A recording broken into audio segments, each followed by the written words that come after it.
از زمان شروع جنگ اوکراین از یک طرف رسانه‌های ناتو در حال ترسیم یک تصویر آخرالزمانی از جنگ اوکراین بودند که انگار این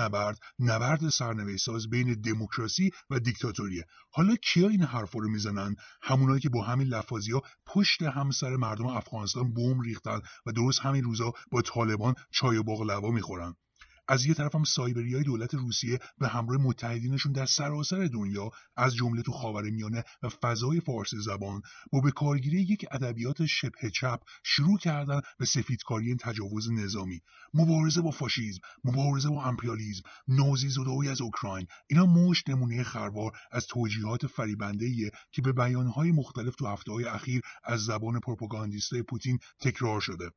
جنگ اوکراین رو میشه از زوایای مختلف بررسی کرد. منافع روسیه یا ناتو از دخالت اوکراین چیه؟ تداوم این جنگ چطور روی جبهه‌بندی بلوک‌های امپریالیستی مختلف تاثیر میذاره و نظایر اینها. اما ما تو این ویدیو به هیچ کدوم از اینا نمیخوایم بپردازیم. در عوض به خاطر اینکه بخش مهمی از تبلیغات دولت روسیه عامدانه در پوشش یک ادبیات ظاهرا چپگرا، پیچیده و به افکار عمومی عرضه میشه، تو این ویدیو سعی داریم به مهمترین مغلطه‌ها و دروغ پردازی‌های این دستگاه تبلیغاتی بپردازیم و در آخر اشاره کنیم که خط سوم و موضع طبقاتی درست تو این جنگ چیه.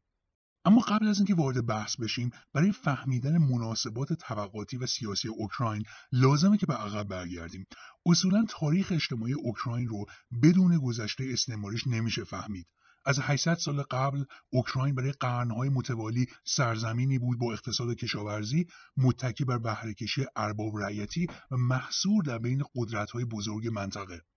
تاریخ و سرنوشت این منطقه گره خورده بود با تاخت و تاز و توسعه طلبی‌های پادشاهی‌های لهستان و روس و عثمانی، به طوری که طبقه بزرگ زمیندار تو اوکراین در بسیاری از موارد غیربومی بود و ترکیب جمعیتی قومیتی اوکراین مدام به خاطر لشکرکشی این امپراتوری‌ها دستکاری می‌شد. این وسط روسیه تزاری بیشترین توفیق رو در اشغال و الحاق این سرزمین به خاکش پیدا کرده بود، به طوری که تأسیس اولین دولت بومی اوکراین توی قرن 17 هم زیر سلطه روسیه تزاری صورت گرفت. از این جهت تاریخ استعماری روسیه و تلاشی که تزار برای روسی سازی اجباری اوکراین کرد نقش مهمی تو شکل دادن به فضای ذهنی ضد روسی تو این کشور داره. اما از قرن 19 به بعد بود که اقتصاد سیاسی اوکراین دچار تحولاتی شد و به تبعش ترکیب طبقاتی و قومیتی در داخل این سرزمین تغییرات جدیدی رو به خودش دید. تو این دوره برای اولین بار منابع غنی زغال سنگ و سنگ آهن و منگنز و غیره تو شرق اوکراین کشف شدند و این سرآغاز هجوم سرمایه‌های اروپایی به این بخش بود. با دادن حق بهره برداری‌های معادن از طرف تزار به سرمایه‌داری اروپایی، ناگهان تقاضا برای کارگر صنعتی توی این منطقه سر به فلک کشید. اونم در حالی که این سرزمین دهقانی ظرفیت پاسخگویی به این تقاضا برای نیروی کار صنعتی رو نداشت. از اینجا و در پاسخ به این نیاز سرمایه صنعتی بود که روند مهاجرت کارگرای روس از نواحی مرکزی روسیه برای پیدا کردن شغل در معادن شرق اوکراین کلید خورد و در طی سالها به تغییر بافت قومی و ملی شرق اوکراین منجر شد. یکی دیگه از تبعات این تمرکز سرمایه صنعتی در معادن شرقی اوکراین ایجاد یک توسعه ناموزون سرزمینی بود، به نحوی که تو شرق اوکراین با یک اقتصاد شهری و صنعتی و در غربش با اقتصاد دهقانی و روستایی طرف بودیم. به علاوه استعمار تزار، تاراج منابع طبیعی اوکراین در کنار ستم و سرکوب ساکنینش نقش مهمی در شکل دادن به فضای ذهنی بومیا و مختل کردن پروژه دولت ملت سازی تو اوکراین داشت. با انقلاب اکتبر بولشویک‌ها سرزمین‌های اشغالی تزار و از جمله اوکراین رو به ساکنانش پس دادن و این کشورها برای اولین بار به جمهوری‌های خودمختار بدل شدند. با این حال دستاوردهای انقلاب چند سالی بیشتر پایدار نموند و خیلی از رویدادهای بعدی از جمله تصفیه‌های خونین استالین علیه بولشویک‌ها تو روسیه و اوکراین، همینطور احیای گرایش ناسیونالیسم روسی و لغو سیاست‌های بولشویکی که هدفش روسی زدایی از اوکراین بود، به علاوه اشتراکی سازی‌های اجباری و متعاقباً قحطی‌های 1932 و 1933، واقعه چرنوبیل، فساد، رانت و زدوبندهای بوروکرات‌های استالینیست در اوکراین در تثبیت فضای ضد روسی نقش موثری داشتند. نقطه عطف تاریخ معاصر اوکراین اما به مرحله بعد از فروپاشی شوروی برمیگرده. با انحلال شوروی و شروع فرایند خصوصی سازی و تقسیم تمام اموال و دارایی‌های عمومی سابق، یک بافت طبقاتی جدیدی تو صحنه سیاسی اوکراین به وجود اومد. به این شکل که یک طبقه سرمایه‌دار نوکیسه یا به اصطلاح اولیگارش شکل گرفت که تو غرب کشور انحصار حاصلخیزترین اراضی کشاورزی جهان رو به دست گرفت و در شرق کشور کنترل صنایع و کارخانه‌های بجامونده از دوره شوروی و مهمترین ذخایر معدنی رو. این اولیگارشی زیر سایه رقابت‌های امپریالیستی محیط اطرافش دو پاره شد. یک جناح حامی مسکو و جناح دیگه حامی اتحادیه اروپا و ناتو. توی 3 دهه اخیر فضای سیاسی اوکراین همیشه صحنه دائمی جدال و سهمخواهی این دو جناح از هم بوده. اوج این رقابت‌ها رو توی حوادث سال 2004 و 2014 دیدیم. در واقعه موسوم به انقلاب نارنجی 2004 کاندیدای اولیگارشی حامی مسکو به اتهام تقلب انتخاباتی برکنار شد و در عوض نماینده اولیگارشی حامی اتحادیه اروپا به قدرت رسید. توی اعتراضات میدان سال 2014 هم شاهد فرار رئیس جمهور حامی مسکو و قدرتگیری جناح مقابل بودیم که بعدتر خیز دولت روسیه رو برای جدایی و الحاق جنوب شرق اوکراین به دنبال خودش داشت. علیرغم این دشمنی‌ها، رابطه این دو جناح رو میشه به دوستی دو تا کفدار تشبیه کرد که موقع تقسیم شکار به هم چنگ و دندون نشون میدن. حالا در شرایط جنگی هم درست مثل شرایط صلح، زحمتکشای اوکراین لای منگنه دو دشمن داخلی و خارجی گیر افتادن. یک طرف رژیم مهاجم پوتین و مزدوراش قرار دارن و سمت دیگه اولیگارش‌های حاکم اوکراین با پشتیبانی ناتو. در همان حال که گروه‌های رادیکال و انقلابی تو اوکراین بر حفظ جبهه مستقل از هر دو جناح ارتجاعی تاکید دارند، این صدای مستقل توی هیاهوی صنعت تبلیغاتی روسیه و ناتو گم شده و در عوض اوباش چپکش پوتین دارن تبلیغات جنگیشون رو در پوشش یک ادبیات شبه چپ ترویج میکنن. چطوری؟ با ایجاد یک فضای دو قطبی که انتخاب بین بد و بدتر اجباری باشه، با جایگزین کردن مبارزه با ناتو به جای مبارزه طبقاتی، با جا زدن اولیگارشی روسیه در مقام منجی مقابله با امپریالیسم، با خواست عقب نشینی ناتو در عین مسکوت گذاشتن خروج نظامیای روسیه و با صدها توجیه و مغلطه و فریبکاری که در اینجا به مشت نمونه خربار از اونها میپردازیم.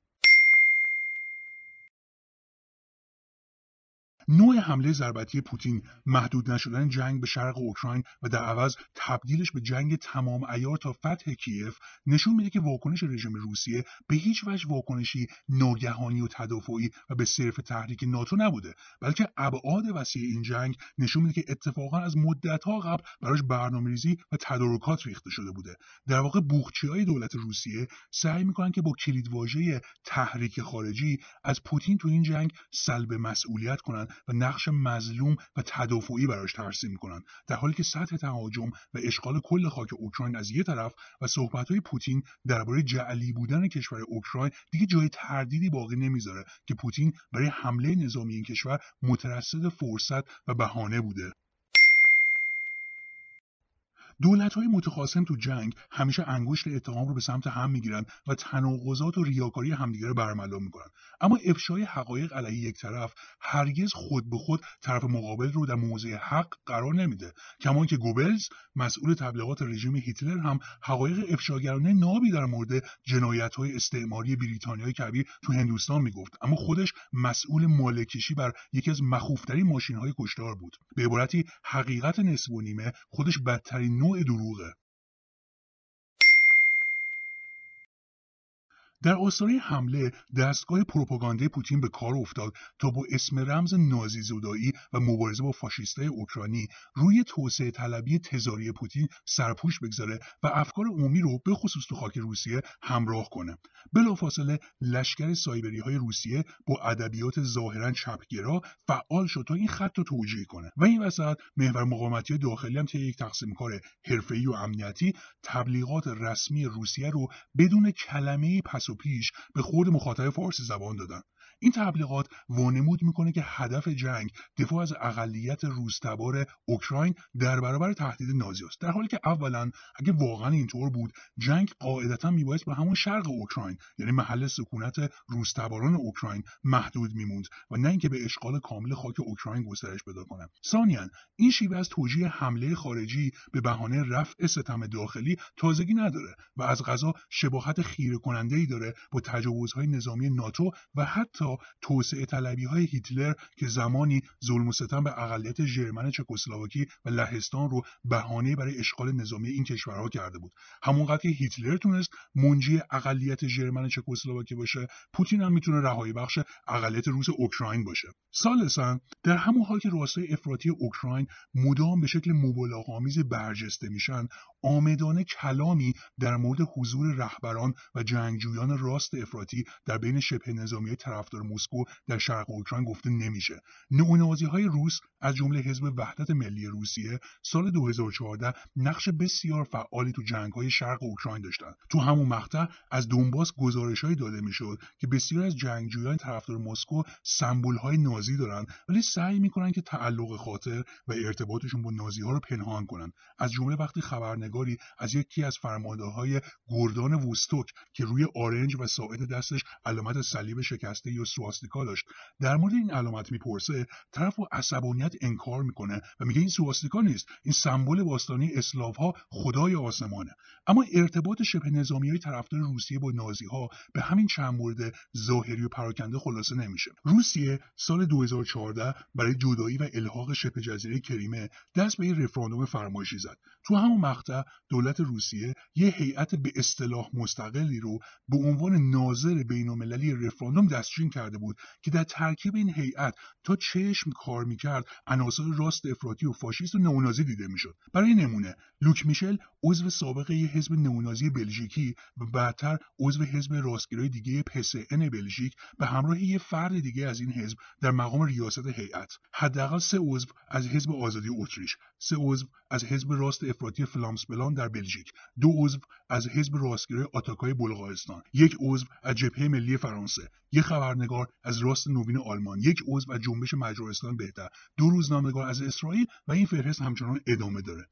پوتین برای توجیه توسعه طلبی‌های خودش البته مشاورا و استراتژیست‌های معتمدش هم داره، از جمله الکساندر دوگین، فیلسوف فاشیست و مبتکر نظریه ایجاد جهان چند قطبی با حضور روسیه که از یه طرف پشت سازمان‌های نژادپرست و مدافع برتری سفیدپوستا میسته و از اون طرف هم به طور سیستماتیک از طرف جمهوری اسلامی و اعوان و انصار موسوم به محور مقاومت تبلیغ و ترویج میشه و چند سال پیش هم که برای حضور در کنفرانس بین‌المللی افق نو به مشهد مقدس مشرف شده بود. حلقه متحدا و دوستای پوتین به خوبی ماهیت فوق ارتجاعی اون و رژیمش رو نشون میدن، از فاشیستا و نژادپرستا تا حزب اللهی‌ها و اسلامگراهای سنی دو آتیشه. نمونه این آخری رمضان قدیروف، جنگسالار و رئیس جمهور چچنه، یک جهادی مدافع قتل ناموسی، چند زنی، پاکسازی همجنسگرایان و خلاصه ورژن دیگه از داعش که دست نشانده وفادار پوتینه و اخیراً هم برای حضور تو جنگ اوکراین حکم جهاد داد. با این کلاژ رنگ و رنگ ارتجاعی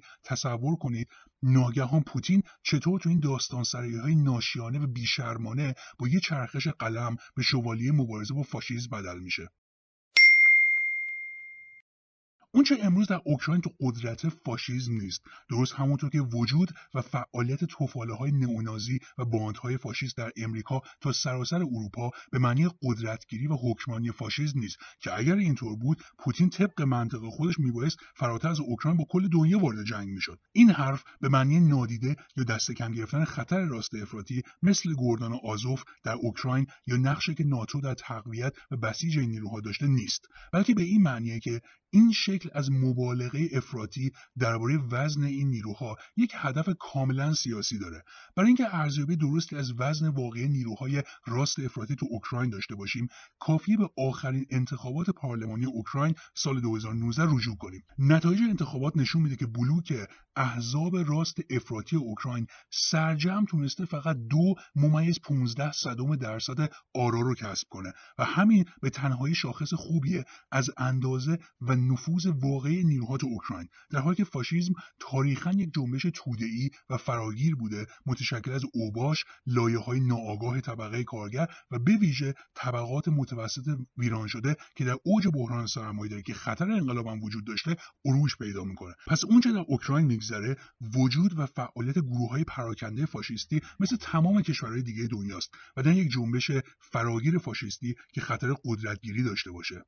اما با این اوصاف می‌بینیم که پروپاگاندیستای پوتین شیادانه یه صفت فاشیسم رو به اوکراین الصاق میکنن تا از اون ضرورت دفاع از رژیم روسیه رو در برابر اوکراین نتیجه بگیرن. این وسط یه عده دیگه هم هستن که به زعم خودشون روسیه رو امپریالیستی میدونن، ولی با این توجیه که داره در مقابل فاشیسم اوکراین میجنگه میان و ازش دفاع میکنن، در حالی که اصلا بیاین تو یک سناریوی فرضی تصور کنیم که همین الان فاشیسم در اوکراین قدرت گرفته. بعدش چی؟ آیا جنگ دولت روسیه در اون صورت توجیه یا جای دفاع داره؟ در اینجا مدعیان شبه چپ یه فرمول بندی ضد کارگری رو جلو میذارن که البته سابقه تاریخی هم داره، چنانکه در بحبوحه جنگ جهانی دوم هم کم نبودن چپ‌هایی که در برابر فاشیسم آلمان به نتیجه دفاع از سرمایه‌داری‌های دموکراتیک انگلستان و امریکا و غیره میرسیدن. در ظاهر منطقی بود، منتها سیر رویدادها زمانی درس عبرت سنگینی به اونها داد که همون سرمایه‌داری مثلا دموکراتیک امریکا با بمب اتم بر سر ژاپن نتیجه جنگ رو به نفع خودش تغییر داد. اون موقع نشون داده شد که چیزی به اسم امپریالیسم مترقی وجود خارجی هم نداره و فاشیسم هم چیزی نیست جز اساره و چکیده امپریالیسم. حالا این بار گویا روسیه با کلاهک‌های هسته‌اش باید تاریخ رو تکرار کنه تا نشون داده بشه که سلاح اتمی هیچ تفاوتی با کوله‌های آدمسوزی نازی‌ها نداره.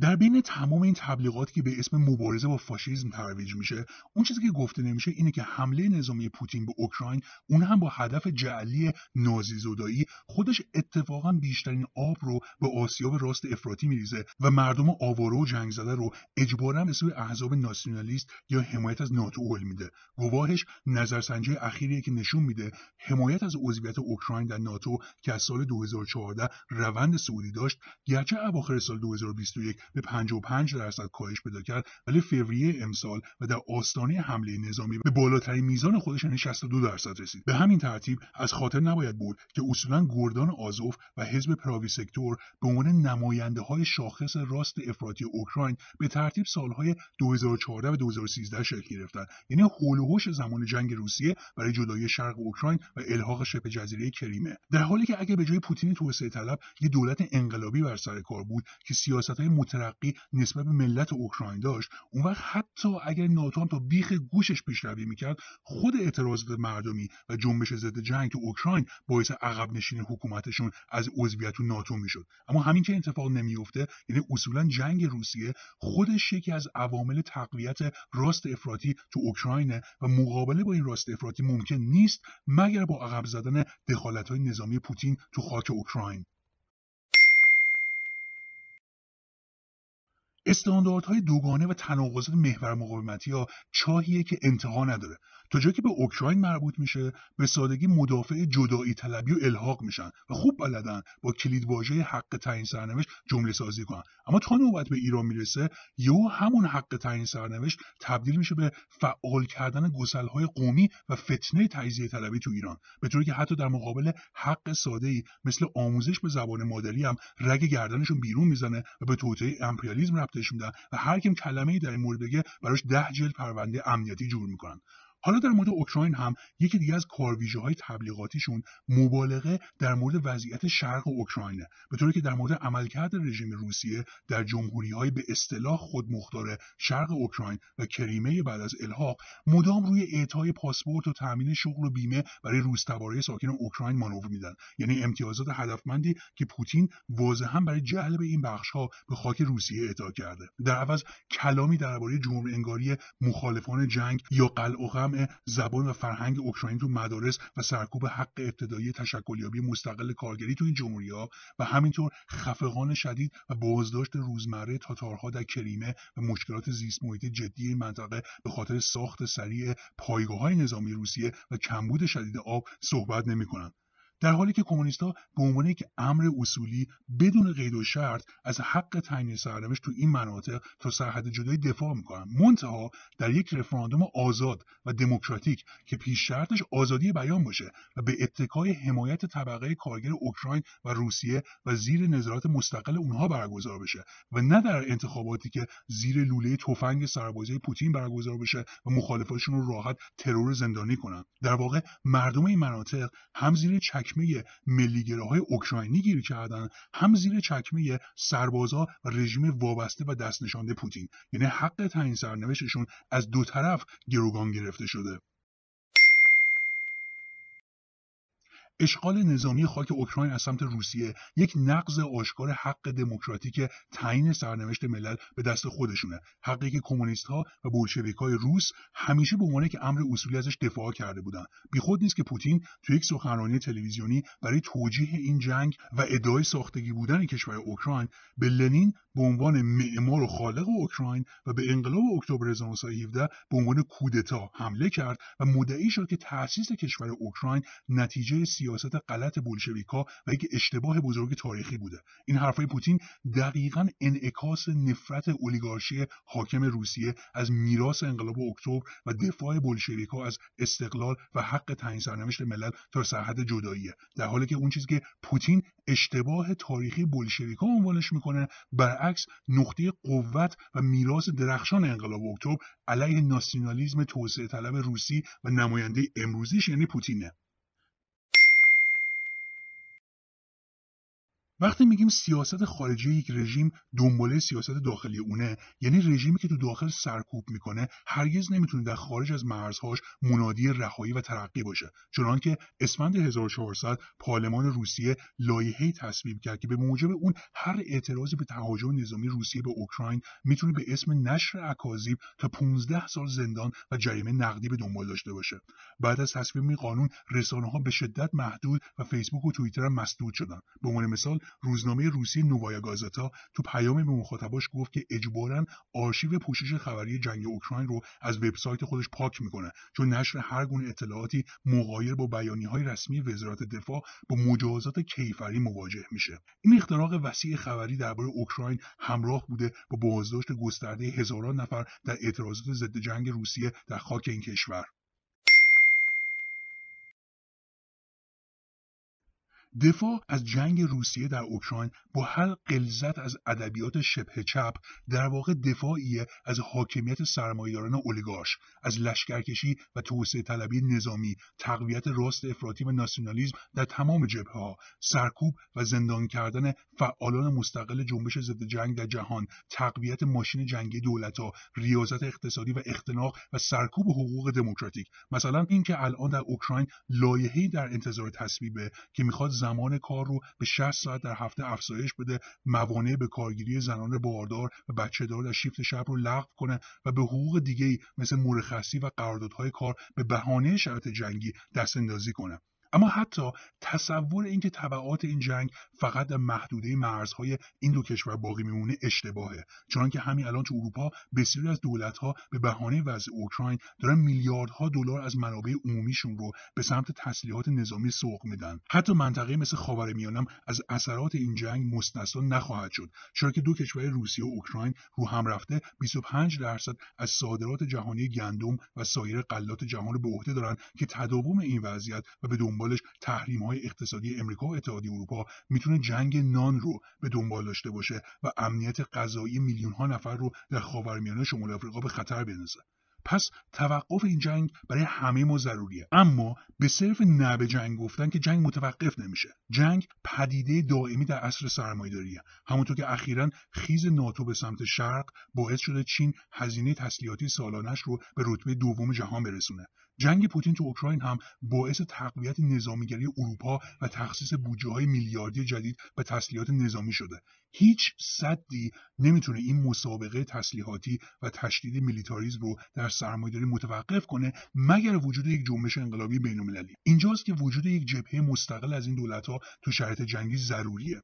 نطفه‌های این جبهه سوم هم نقداً البته وجود داره، از تظاهرات وسیع ضد جنگ و شعارنویسی و تخریب دفاتر سربازگیری تو روسیه بگیرید تا اعتصابات کارگری اروپا برای جلوگیری از حمل بارهای تسلیحاتی به اوکراین و حتی اقداماتی مثل اشغال املاک اولیگارش‌های روس با پیام‌های ضد جنگ و امثال هم. جای پای اصلی جبهه سوم اما در خود خاک اوکراین تعیین کننده است. در اینجا مسلح شدن توده‌های مردم در عین امتناع از عضویت تو واحدهای نظامی رسمی، فرار از سربازی اجباری و بردن سلاح به سمت گروه‌های مستقل مردمی از روش‌های این سازماندهی مستقل محسوب میشه. اهمیت و خطرناک بودن این مسلح شدن مردمی رو طبقه حاکم خیلی خوب میدونه، چنانکه زمان یکی از فرمانده‌های مزدور پوتین تو کریمه و دونباس علنا گفته بود که نباید به مردم سلاح داد، چون به زعم خودش وقتی سلاح دست مردم محلی این مناطق میفته علیه هر دو طرف جنگ، یعنی هم مزدورای پوتین و هم سربازان اعزامی کیف میجنگن. به همین ترتیب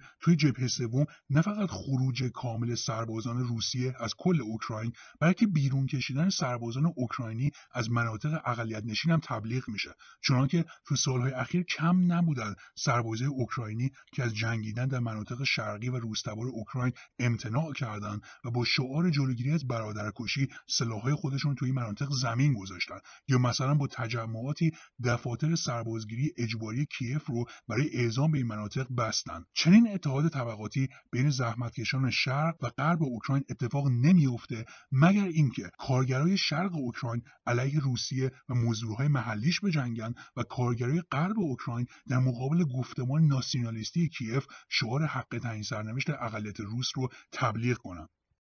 اتکای دستگاه سایبری و رسانه‌ای پوتین به سوء استفاده از ادبیات چپ برای اثرگذاری بر افکار عمومی غربی از یک طرف و به دنبالش اختصاصی و لجنمال کردن مفاهیم طبقاتی از طرف تبلیغاتچیای محور مقاومت وظیفه جدیدی رو تو دوره معاصر به ما گوشزد میکنه، الگویی که از سوریه و لبنان تا امریکا و اوکراین مدام تکرار میشه، اینکه تقویت راست افراطی رابطه مستقیمی با عملکرد ارتجاعی نیروهای شبه چپ داره. نمیشه به جنگ اولی بریم مگر اینکه قبلتر تکلیفمون رو قاطعانه با این دومی تعیین کرده باشیم.